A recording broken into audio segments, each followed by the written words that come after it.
People and then went into the street and shut the street down.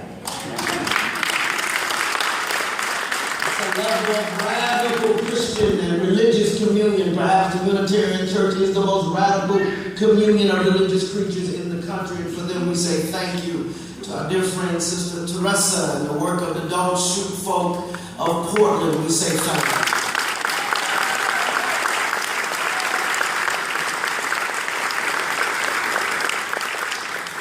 Black Lives Matters folks. They around here. I saw them earlier today. I know there are a few of the Black Lives Matters folks in Portland. So I wanted to say thank you to all of them. I want to wrestle with 3 questions as we consider the theme, religion in the time of terror.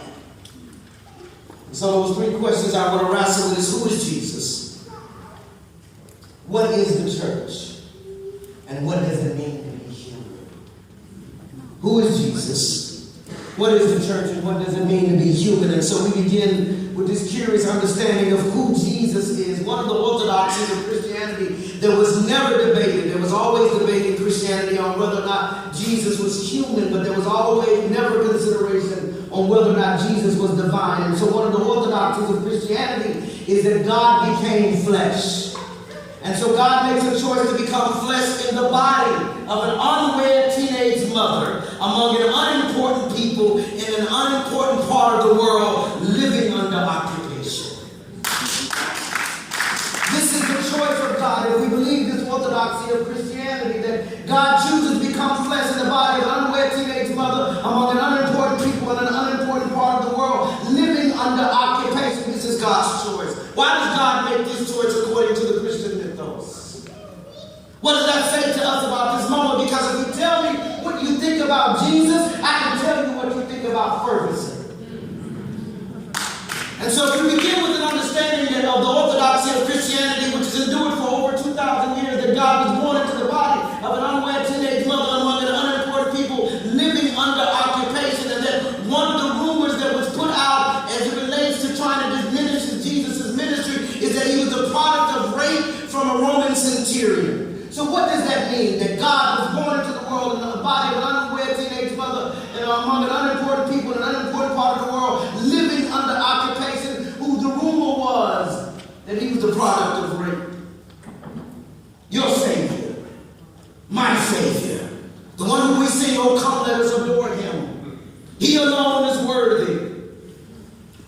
And that part of his occupation is that oftentimes the translation of Jesus as a carpenter is an inappropriate translation and is inaccurate and is not connected to the historical context, because Jesus was not a carpenter in the traditional sense of the word. He was actually a handyman. The translation is he who works with his hands.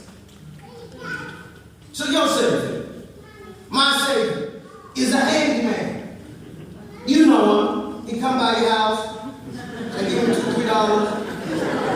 I sweep them leaves up for you. Do a little electricity. Jack of all trades, master of none. Do the electricity in your house and all the lights on the left hand side of the house don't come on. Your Savior, my Savior, who is this person of Jesus? Born to an unimportant people among an unimportant part in an unimportant part of the world, to a teenage mother living under occupation, rumored that he is the product of rape from a Roman centurion, and he is a handyman. And so with that orientation of who Jesus is, what is the church? What does it mean to be a religious institution that has crafted itself after this curious Palestinian who was living under occupation? How do you understand yourself as it relates to these body of believers, these people who claim certain forms of religious narrative that are associated with this Palestinian born under occupation? And then finally, what does it mean to be human? Part of what it means to be human is connected to the ways in which we understand the church and the ways in which we understand the church, the way in which we understand this character called Jesus. So what it means to be human has to do with what we saw in Ferguson. I was born again in the streets of Ferguson.